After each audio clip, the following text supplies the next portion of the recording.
사랑하는 성도 여러분, 인터넷으로 예배드리는 성도들과 이 자리에 함께 예배드리는 성도님들을 주의 이름으로 축복합니다. 여러분, 제가요 주중에 차를 몰고 어딜 가는데 경찰관들이 앞에 선호대가 있고 혼잡하더라고요. 근데 좀 가까이서 보니까 대낮에 사고 난 게 아니고 음주 단속하는 거였어요. 그런데 진짜 창문을 열었죠. 그러니까 뭔 막대기가 하나 쑥 들어와요. 한 40cm, 50cm 되는 막대가 쑥 오더니 여기다 불라고 하는 건가 보다. 그 막대기 끝에 요렇게 요런 리모컨 비슷하게 요게 하나 이렇게 딱 매달려 있어요. 이렇게 끝에. 그래서 이제 여기다 불라고 하나? 그래서 불려고 그러니까 이게 이리 뒤로 가더니 불지 마세요. 그냥 가만히 계시면 됩니다. 그러더라고요. 그래서 가만히 있었죠. 그랬더니 제 얼굴에다가 이러더니 됐습니다. 안전운행하세요. 그러더라고요. 근데 그게 보니까 제 얼굴이 이렇게 되니까 그게 파란불이 들어오더라고요. 아마도 전에는 무슨 체크하는 거에 후 불면 거기에서 파란불, 빨간불 해서 이제 음주 단속을 했었나 봐요. 했었죠. 그렇게 했었던 것 같아요. 그런데 이번에는 이렇게 불면 그 기운이 그리고 또 침이 혹이라도 공기 중에 감염돼서 또 다음 사람이 불면 감염이 될까 봐 그런지 부는 게 아니라 그냥 가만히 있는 거예요. 운전자는 가만히 있고 이렇게 딱. 참 신기했어요. 옛날에는 종이컵에다 불었는데 하나님이 말해요. 여러분 앞에 딱 지금 됐어요. 참 신자인가 아닌가 이렇게 딱 됐어요. 만약에 이제 천당 입구라고 그래요. 천당 입구에서 이제 천당 가냐 이제 지옥 가냐 딱 갈라지는 거예요. 딱 됐어요. 자, 그렇게 돼야 될 텐데. 오늘 본문에는 뭐라고 하시는 줄 알아요? 보라, 지금은 은혜 받을 만한 때요. 보라, 지금은 구원의 날이로다. 지금 은혜 받고 지금 구원의 날인데 지금 어떠냐는 거예요. 여러분, 신앙 경력 자랑하지 마세요. 교회 오래 다녔다고 그거 드러내지 마세요. 지금 영적 진단 한번 해봐요. 지금 어떻게 하죠? 천당과 지옥은 분명히 있는데 창세기 3장 15절에 여인의 후손을 통하여서 우리에게 구원의 길을 열어놓으신 하나님은 창세기서 6장 14절에 노아의 방주를 통해서 하나님은 또 한 번의 구원의 역사가 뭔지를 보여주신 하나님은 출애굽기 3장 18절을 통해서 출애굽을 통해서 해방이 뭔지 묶여서 해방되는 것이 뭔지를 알려주신 하나님은 요한복음 3장 16절에 그 이름을 믿는 자들에게 하나님의 자녀가 되는 권세를 주셨다고 하는 그 하나님은 마태복음 16장 16절에 우리의 신앙 고백을 통해서 그리스도가 누군지를 고백하는 자에게 주시는 하나님의 구원의 은혜를 베푸시는 하나님은 오늘 이 시간 저와 여러분에게 물어요. 지금 너의 믿음의 상태는 어때? 지금 어때? 자, 천당 갈 수 있겠어? 여러분은 그게 피부로 잘 안 느껴지시죠. 그러나 성경에는 분명히 말씀하셨어요. 성경에는 사람이 죽은 이후에는 반드시 심판이 있다고 그러셨습니다. 오늘 본문 속에는 바울은 하나님의 은혜를 헛되이 받지 말라라고 말씀합니다. 헛되이 받지 말라. 여러분, 우리가 신앙생활 하면서 좀 간과하는 것들이 몇 가지가 있습니다. 그러다 보니까 신앙생활이 편만해지고 감동 없는 신앙생활을 하는 경우들이 있죠. 여러분, 삶의 문제가 다 있지 않습니까? 삶의 문제가 없는 집안이 있을까요? 다 있어요. 자, 근데 그 모든 삶의 문제를 해결하는 해답이 있는데 그 해답을 찾지 못한다라고 하는 것이죠. 그 해답은 바로 영접하는 자, 곧 하나님의 자녀가 되는 권세, 그 권세를 주셨다고 말씀하셨습니다. 그래서 여러분의 가문, 여러분의 후손들이 잘 되는 해답이 여기에 있습니다. 바로 그 이름을 믿는 자들에게 하나님의 자녀가 되는 권세를 활용하기만 하면 됩니다. 여러분, 우리가 신앙생활하면서 인생을 즐겁게 그리고 승리하며 살아가야 되지 않겠습니까? 하나님의 자녀가 되는 권세를 주셨다고요. 오늘 여러분 몸이 아프신 가운데서도 몸을 이끌고 나오신 분들도 계실 것입니다. 아니면 영상으로 지금 예배드리고 계신 분들도 계실 거예요. 정말 하나님이 치유하실까? 예, 하나님이 치유하시는 그 인생의 문제가 해결되는 그 놀라운 은혜도 여러분이 경험하시게 될 겁니다.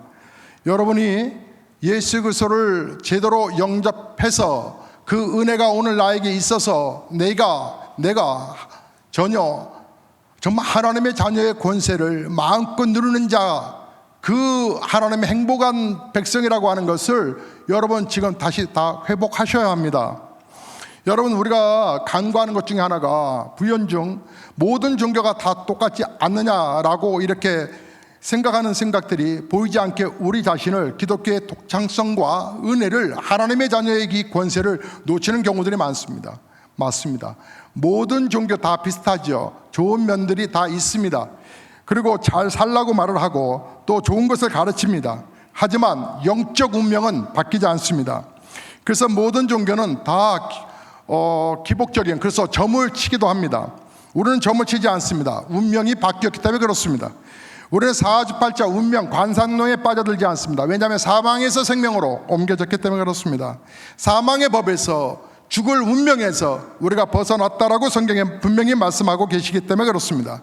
진리를 알지니 진리가 너희를 자유케 하리라. 예, 그런 거에 묶여다니지 않습니다.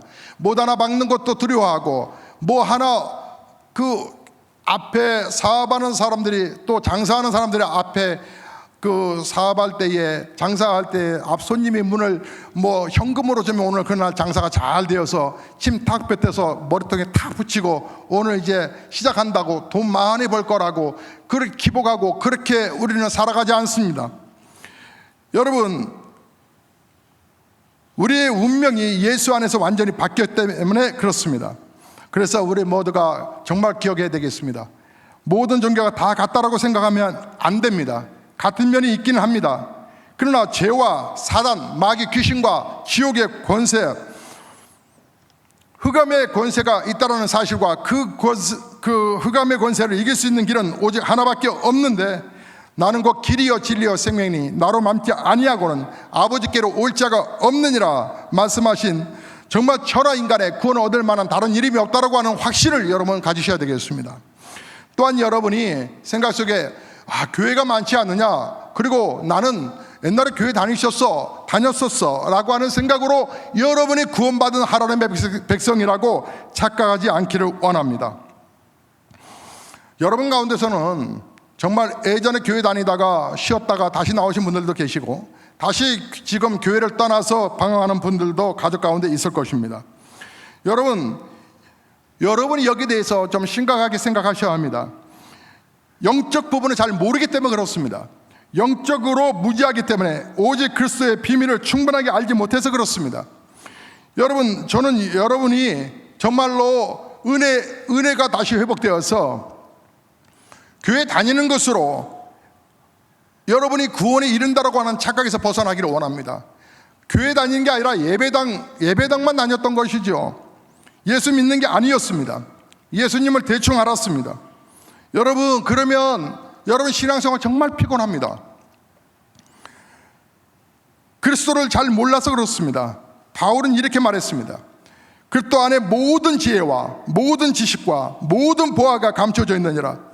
바로 그리스도, 예수 그리스도를 만나지 아니하고 신앙생활하고 교회생활을 하니까 피곤한 겁니다. 나는 외로워져 가는 겁니다. 내 인생의 문제가 참으로 버겁기만 합니다. 그리고 사람들이 싫어집니다. 세상이 싫어집니다. 사람들이 왜 자살하는 줄 아십니까? 인생에 답이 없기 때문에 그렇습니다. 해결할 답이 없어서 자살로 치닫는 것입니다. 문제를 헤어날 수 없다라고 생각하기 때문에 그렇습니다. 여러분이 이런 부분 앞에서 쉽게 생각하거나 간과하셔는 안 될 것입니다. 여러분은 예수 믿는 그 순간에 모든 흑암에서 끝나버렸다고 하는 사실을, 하나님의 자녀가 되는 권세를 하나님께서 주셨다고 하는 사실을 여러분 흔들리지 않으셔야 됩니다. 여러분이 왜 이렇게 기도가 힘들다라고 말씀하십니까? 물론 공중기도, 대표기도 나오신 분들은 준비함에 있어서 정결하게 간결하게 드려져야 되니까 준비하는 과정이 조금 버거울 수는 있으나 여러분의 개인적인 기도가 왜 힘듭니까? 여러분과 자녀들이 대화가 잘 안 될 때는 자녀에게 문제가 있든지 부모에게 문제가 있든지 그런 거 아니겠습니까? 그 외에는 왜 대화가 어렵습니까? 엄마 아빠를 부르는데 뭐가 힘들까요? 여러분, 하나님 앞에 우리가 하나님의 자녀라고 하는 권세를 우리가 제대로 알지 못하니까, 그리스도를 제대로 알기만 하면 얼마나 구원의 감격, 나에게 주신 하나님의 은혜인지. 여러분, 우리의 삶이 왜 이렇게 버겁다라고만 생각할까요? 하나님의 은혜가 내게 메말라 있기 때문에 그렇습니다. 왜 이렇게 신앙생활가 힘드냐? 여러분, 사단의 세력에, 사단의 말에 속으시면 안 됩니다. 수고하고 무거운 짐진 자들아 다 내게로 오라, 내가 너희를 쉬게 하리라고 우리 주님께서 마태복음 11장 18절에 말씀하셨습니다. 무엇 때문에 우리가 시험이 들까요?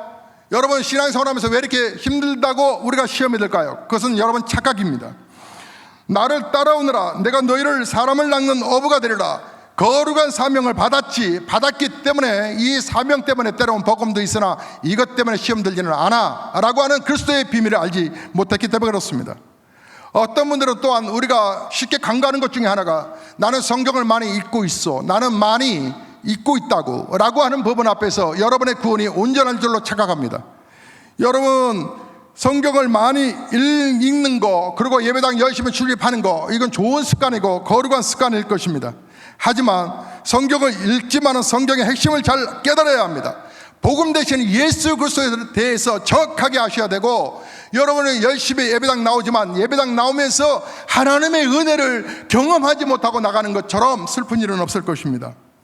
저는 우리 교회 앞에 헌신하고 있는 성도들 참으로 고맙고 감사하기만 합니다. 하지만 여러분, 오해하지 않기를 원합니다. 이건 너무 힘들어, 이건 대충, 이건 안 했으면 좋겠어, 나 일하다가 시험 들 뻔했어, 이것 또한 여러분 오해라고 하는 사실입니다. 하나님과는 이것은 아무런 상관이 없습니다.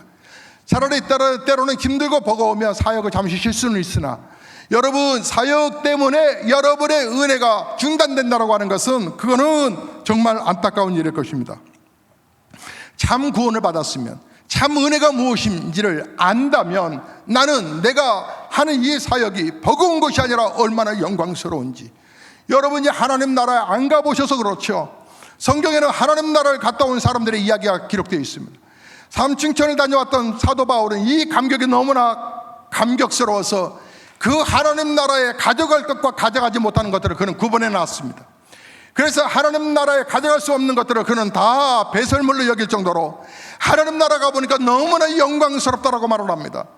여러분, 요한계시록을 썼던 요한은 하늘나라에 대해서 말을 하기에, 거기는 슬픔도 아픔이나 고통이나 둘째 사망이나 애통하는 것이 없는, 홍보석과 정보석이 생명의 시냇가의 강가가 또한 12이 과실들이 풍성하게 에워싸여 있다라고 천국을 묘사합니다. 사랑하는 성도 여러분, 여러분에게도 죽음의 시간이 다가올 것입니다.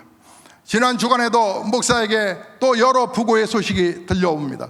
심지어는 후배 목사가 심장병으로 죽었다라는 소식도 들려오고, 또 연세에 드신 부모님들이 돌아가셨다고 하는 부고 소식도 들려옵니다. 여러분, 우리도 순서 앞에 가겠지만 여러분의 영혼이 정말 오늘 밤이라도 세상을 떠나게 되면 정말 당신의 영혼이 어디 갈 거라고 생각하십니까? 나는 아직도 괜찮다고요? 아니요, 아닙니다. 교회가 세워진 이유는, 여러분, 우리는 온전하지 못하지 않습니까? 여러분, 운동기구를 사다 놔도 오래 쓰지 못하는 이유가 뭘까요?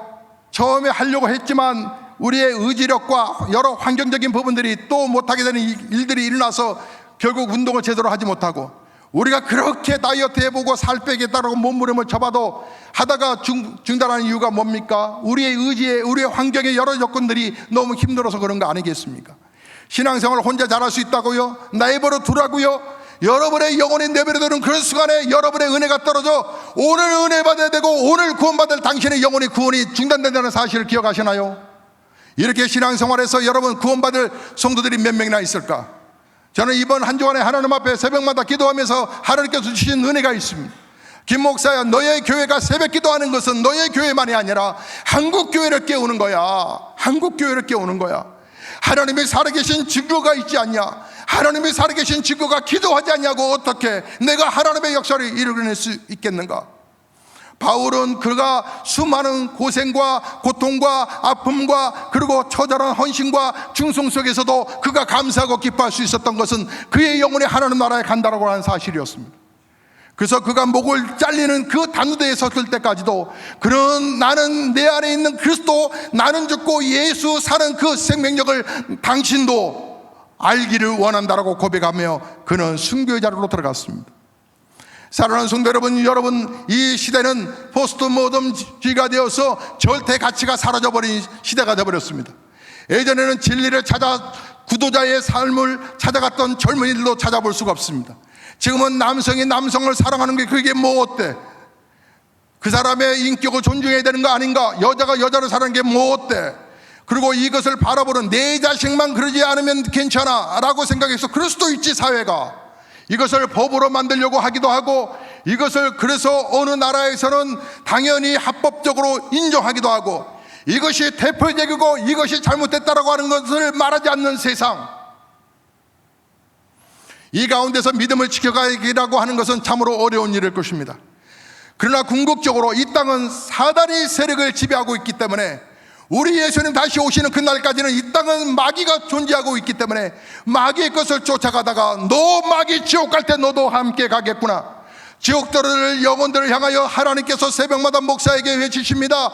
계속 말씀하십니다. 성도들을 흔들어 깨워야지. 솔직하게 말해서 여러분이 마스크 쓰고 안 갈 때, 못 갈 때가 어디 있겠어요? 마트도 가시잖아요. 뒷사람과 바로 밭에 붙어 있으면서도 식당을 가시잖아요. 제가 어제 저녁에 식당을 갔는데, 식당을 가다가 순간 차에 타면서 휴대폰이 어디 있지? 그러다가 휴대폰이 없다는 사실을 알고 다시 식당으로 갔는데 아내가 여기 없답니다. 그럼 내가 어디다 놓았지? 그래서 장소를 찾아서 한 30분을 막 찾아 헤맸는데 결국 못 찾았습니다. 혹이라도 버려진 쓰레기 안에 있을까? 그리고 아내 보고 휴대폰을 울려보라기도 하면서 그 휴대폰을 또 찾기 열중을 했으나 결국 못 찾았습니다. 결국은 아들에게 연락을 해서 휴대폰 위치가 어디 있는지 좀 알아보라고 그걸 연동시켜놔서 제 휴대폰의 위치가 어디 있는지, 그래서 아들은 제가 어디 거 있는지를 항상 알고 여차하면 저를 보호하는, 그래서 그 아들에게 물었더니 식당 근처에 있다라고 하는 그 위치를 알아냈습니다. 가보니 벌써 식당은 문을 닫았고, 2부 예배 끝나고 나서 아내가 휴대폰을 가져다 줬습니다. 결국 식당에 있었던 건데 식당에서 제대로 찾지 아니하고 없다고. 근데 이 휴대폰을 보면서 제가 어떤 생각을 했겠어요? 에이구. 자, 여러분이 휴대폰을 잃어버렸습니다. 그러면 여러분 찾지 않을까요? 뭐 또 하나 사면 되지. 이 안에는 정보가 담겨져 있고 이 안에는 또 필요한 것들이 많이 있지 않습니까? 그냥 버리지 아니하시겠죠? 여러분의 지금 이 휴대폰에 비교할 수 없는 여러분의 구원이, 여러분의 믿음이 지금 어디서 떨어진지도 모르고 여러분이 찾지 아니하신다면 이게 말이 되겠어요? 여러분, 오늘 이 시간에 여러분이 회개하고 여러분이 변화되고 여러분이 하나님 앞에 정말 서지 아니하고, 만약에 오늘 밤이라도 우리 가운데서 누군가 세상을 떠나서 여러분이 하나님 앞에 갔을 때, 목사가 아무리 여러분을 천당으로 끌어올리려고 해도 성경에는 한 번 죽은 이후에는 심판이 있다라고 말씀하셨거든요. 지옥과 천당으로 갈라진다고. 저는 하나님 앞에 지금까지 새벽마다 한 번도 빼놓지 않고 기도하는 기도, 우리 아이들을 위한 기도는 빼먹을 때도 있지만 그러나 한 번도 빼놓지 않고 하는 기도, 하나님 우리 성도들의 가정을 지켜주시되 우리 성도들의 자녀들이 우리 성도들보다 앞에 가는 눈물 나는 이런 비극적인 일들이 없게 해주십시오라고 그렇게 간절히 기도합니다. 지금까지는 하나님께서 23년 동안 지켜주셨는데 왜 그런 기도를 간절하게 드리냐면, 목사는 알고 경험했기 때문에 그렇습니다. 조금 전에 부목사로 있을 때 대신방을 했습니다. 그리고 그 다음 가정으로 갔고, 그 다음 가정으로 가는데 그 가정으로 연락이 왔습니다. 그 당시에는 휴대폰이 있었던 시대가 아니어서 그 다음 가정을 안다라고 하는 이 교회 그 목회 행정실에서 그 다음 가정으로 전화가 왔습니다. 예배 드리려고 하는데 목사님 빨리 교회로 전화 주십시오. 교회에서 전화가 왔습니다. 전화를 해보니까 목사님 큰일 났습니다. 왜요? 누구누구 성도님 아이가 마을버스 타다가 사고를 당했습니다. 어느 병원이에요? 어느 병원? 영안실입니다. 이게 무슨 말이에요? 그래서 알고 보니까 예배를 좀 전 가정에서 드렸던 그 가정에 대신방이어서 아마 본인 가정에서 예배드리기가 어려웠던 그 한 성도가 아이 데리고 두 아이를 데리고 하나는 4살이고 하나는 6살인데 예배를 드리고 이제 자기 집으로 가기 위해서 마을버스를 타는데 둘째가 어리니까 둘째만 안고 이제 큰애는 6살 지가 잘 올라탈 줄 알고 봤는데 이 아이가 마을버스 밑에 뭐가 떨어져 있는 것을 알고 그 밑으로 들어갔는데 운전기사가 그것을 발견하지 못하고 그냥 차가 출발하는 바람에 직사했던 거죠. 그 아이를 경찰이 또 부검하고 뭐하고 한다고 또 사고 수습 때문에 3일장이 아니라 4일장을 드리는데 제가 지금까지 쏟아냈던 울음보다 그때 울음이 아마 제일 컸을 겁니다. 부모는 미쳐버릴 정도였고 저는 그 아이와 함께 나흘장인가 5일장을 그 장례식장을 모든 사역을 다 멈추고 그 장례식장에서 호주 아는 호주가 되어 얼마나 울어댔는지 모릅니다. 그냥 슬펐습니다. 그냥 괴로웠습니다. 신방 때문에 이 아이가 이랬다라고 하는 자괴감이 더 컸기 때문에 그렇습니다. 그 부모는 많이 정말 힘들어할 수밖에 없었고 많이 아파할 수밖에 없었습니다. 세월이 약이라고 세월이 지난 이후에 둘째 아이를 또 이제 셋째였지만 한 아이를 다시 출산했고 그러나 그 가정에 그 슬픔이 사그러지겠습니까? 내 가슴 속에 이 자식을 잃어버린 이 비통함이 잃어버려지겠습니까?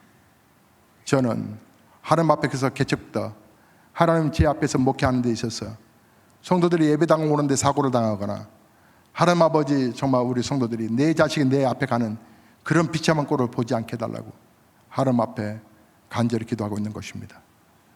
여러분의 영혼이 어느 밤에도 떠날 수 있다고 하는 것을 여러분은 명심하셔야 한다 이 말입니다. 저는 하나님 앞에 책망받고 있습니다. 도대체 보배로운 예수교의 성도들을 언제까지 이렇게 방치해버릴 거야? 하나님은 우리 교회만의 부흥을 위해서 새벽기도하라는 것이 아니라 우리의 영혼을 깨우기 위해서 여러분의 영혼이 깨어나기를 보라 지금은 은혜 받을 만한 때요 보라 지금은 구원의 날이로다 보라 지금이다 라고 말씀하십니다.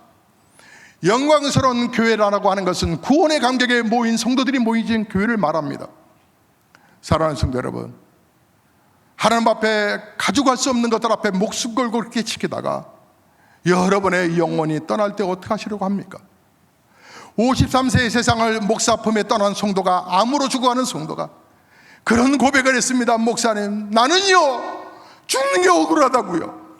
나는요 한 번도 다른 사람 해한 적도 없고요.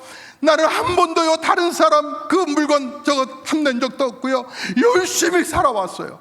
열심히 살아왔고 근데 왜 내가 열심히 살다가 고추장에 밥 비벼 먹은 것밖에 없는 내가 왜 이 위암으로 내가 왜 이런 고통을 당하여 왜 이렇게 죽어가야 되냐고.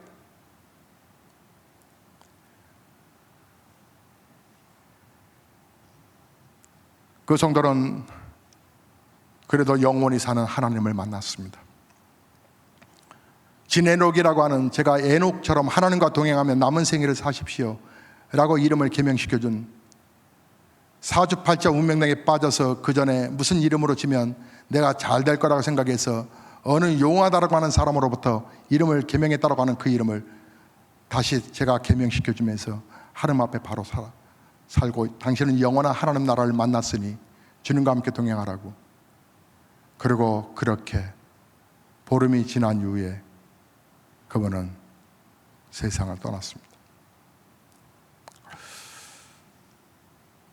그분은 하나님 앞에, 눈앞에 하나님의 문이 열리는데 그날 저녁에 7시에 천국 환송 예배를 드리고 53세 된 분을 천당으로 보낼 때에 그날 저녁 그는 예배 드리고 고요히 눈을 감았습니다. 사랑하는 성도 여러분, 이 땅에는 마귀가 판을 치고 있고 마귀가 이 세상을 흔들고 있습니다. 세상의 것들이 참 부럽습니다. 마치 이런 거였죠. 우리가 잘 아는 이 왕자와 이 거지의 이야기 말입니다. 왕자가 궁궐하니 너무나 힘들었습니다. 그래서 왕자는 궁궐 밖을 늘 창가로 내다보는데 사람들이 너무 자유스러워 보이고 재미나게 사는 모습들이 참 부러워 보였습니다. 그래서 그는 어느 날 눈에 특별히 관심 있게 보던 중에 하나의 결심을 하게 되는데 궁궐 밑에 늘 이 거지가 자유롭게 생활하고 있는 모습을 보고서 이제 궁궐 밖을 나와서 그 거지와 옷을 바꿔 입지요. 그리고 궁중 안으로 보냈습니다. 그리고 자기는 바깥에 나가서 생활하면서 사람들에게 명령했습니다. 자, 식당에 가서 그가 얘기했습니다. 자, 국밥 한 그릇 가져오니라. 거짓골을 하고 있는 이 왕자 누가 밥 한 그릇 주겠습니까? 천대하고 욕하고 때리고 이게 뭔 일이냐? 근데 궁궐로 들어간 또 이 거지 역시 그는 이 왕자의 옷을 입었으므로 자기보다 훨씬 나이 많은 그 신하들이 절절절 대면서 귀한 음식 막 갖다 주면서 막 이렇게 행복하게 생전에 누리지 못했던 일들을 경험하게 됩니다.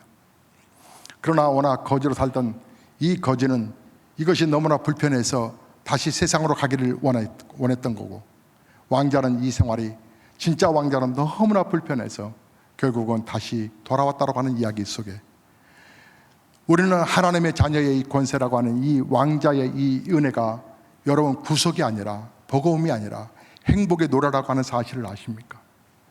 하나님 나라를 바라보는 사람들은 세상에 걷는 것들 앞에서 그리 두려워하지 않습니다. 결국은 다 후회하고 가더라고요. 여러분, 전두환 씨가 얼마나 세상을 호령할 때 80년대에 정말 세상을 다 가진 것처럼 했었지만 그의 말년을 보면서 그가 그렇게 부럽습니까? 박근혜 대통령이 부럽습니까? 세상에 힘이 있다라고 하는 정치인들 다 물러났을 때 그 뒤에 말로들을 그렇게 부럽게 우리가 보이나요?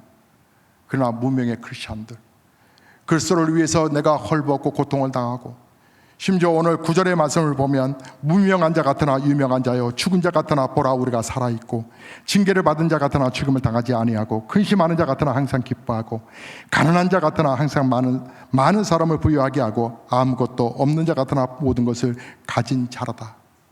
하늘의 영광을 바라봤던 성도들은 이런 고백을 할 수 있었습니다. 여러분, 우리가 살고 먹고 살고 하는 법은 앞에서 이 땅을 살고 있다 보니까 정말 치열하게 우리가 살아야 되지만 왜 하나님의 은혜를 무시합니까? 하나님의 은혜가 내게 임하여 더 갑절로 일할 수 있는데, 더 감사할 수 있고, 이 모든 환경을 초월하여서 하나님께 정말 자녀의 권세 앞에 노래하며 춤출 수 있는 우리인데 왜 하나님의 은혜는 그렇게 식어져 하나님 없이 그렇게 살아가야 한단 말입니까? 왜 우리가 세상의 기준으로 왜 우리의 인생을 그렇게 비교해야 한단 말입니까? 하나님 앞에는 놀라운 하나님의 자녀의 권세가 있다. 이 자녀의 권세를 누려라. 이 자녀의 권세로 너희가 땅에서 묶으면 하늘에서 묶을 것이요, 땅에서 풀면 하늘에서, 너희가 땅에서 풀면 하늘에서도 풀리리라고 하는 하나님의 자녀의 엄청난 권세. 보라, 내가 세상 끝날까지 너희와 항상 함께 있으리라. 세상의 기준으로 예수 믿는 이 부분을 여러분은 평가하거나 판단하지 않았으면 좋겠습니다. 하나님의 기준으로 보셔야 되고, 깨어있는 믿음으로 보셔야 되고, 여러분이 헌신하고 봉사하는 일들 앞에 여러분이 이것이 구원의 감격 앞에 서는 것이고, 교회가 세워진 궁극적인 목적은 우리가 우리 스스로를 잘 케어하지 못하지 않습니까? 우리의 모든 삶이 다 그렇지 않습니까? 그래서 실패하는 신앙생활도 예외가 아닙니다. 그래서 교회가 여러분을 흔들어 깨워 믿음으로 서자고, 이렇게 살다가 당신의 영혼이 지옥 간다고, 보라, 지금이 은혜 받을 때고, 보라, 지금이 구원의 날인데, 보라, 지금이 기도할 때인데 너희가 어찌 하루에 1시 동안이라도 기도할 수 없더냐. 마귀는 여전히 달콤합니다. 흑암의 권세는 여전히 달콤합니다. 흑암의 권세의 이름은 여러 가지로 또 지식적으로, 환경적으로 우리를 몰아붙여 버립니다. 그래서 그 기준 속에서 있는 나를 보면 예수 믿는 내가 한심하게 보이고 적당히 믿는 게 더 나은 것 같고, 하지만 여러분의 영혼도 예외가 아니라 이 음주 단속기에 여러분 비교도 되지 않는 하나님 앞에 심판대에 꼭 쓴다는 사실을 꼭 기억하셔야 합니다. 여러분의 영혼이 마지막 이 세상을 떠날 때 들려지는 찬송 소리가 있겠지요. 내 영혼이 하늘나라.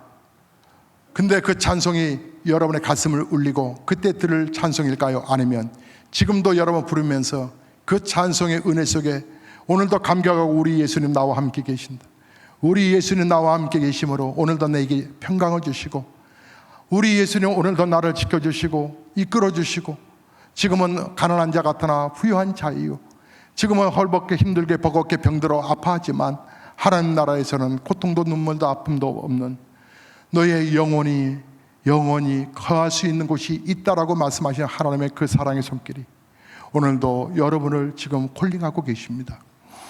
사랑하는 성도 여러분, 기도하셔야 합니다. 새벽에도 여러분 달려오셔야 합니다.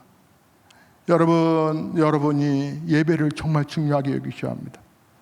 세상을 쫓아가지 마시고 하나님의 은혜 속에 살다가 정말 당신의 영혼, 그리고 우리의 삶이 정말 끝나는 날 교회가 고맙고, 내 영혼 지켜줘서 고맙고, 우리의 가정 축복해줘서 고맙고, 그 은혜에 사무치어서 영원히 썩지 않는 하늘나라에서 큰 상 누리는 저와 여러분 되시기를 주의 이름으로 축복합니다.